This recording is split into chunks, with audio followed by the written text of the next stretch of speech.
When President Trump announced his proposal for the United States to take ownership of Gaza on Tuesday, he shocked even senior members of his own White House and government.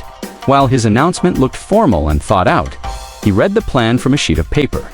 His administration had not done even the most basic planning to examine the feasibility of the idea, according to 4 people with knowledge of the discussions who were not authorized to speak publicly.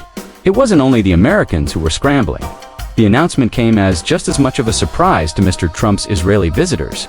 Soon before they walked out for their joint news conference on Tuesday, Mr. Trump surprised Prime Minister Benjamin Netanyahu of Israel by telling him he planned to announce the Gaza ownership idea, according to 2 people briefed on their interactions. Inside the U.S. government, there had been no meetings with the State Department or Pentagon, as would normally occur for any serious foreign policy proposal, let alone one of such magnitude. There had been no working groups. The Defense Department had produced no estimates of the troop numbers required, or cost estimates, or even an outline of how it might work. There was little beyond an idea inside the president's head. Unlike major foreign policy announcements with past presidents, including Mr. Trump, the notion of the United States controlling Gaza had never been part of a public discussion before Tuesday. But privately, Mr. Trump had been talking about U.S. ownership of the enclave for weeks, and his thinking had accelerated, according to 2 administration officials.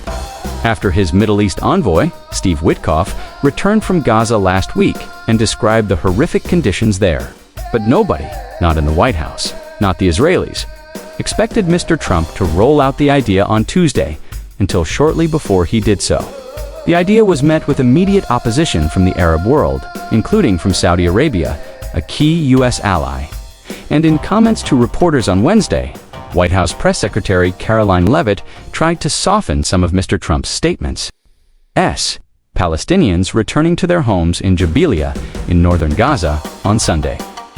Mr. Trump questioned on Tuesday why Palestinians would want to return to Gaza after its devastation by the Israeli military. Credit Sora Algora for the New York Times.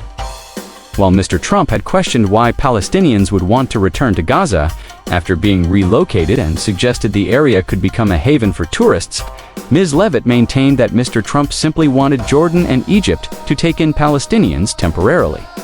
And she minimized the idea of U.S. financial investment, despite Mr. Trump positing a long-term ownership interest.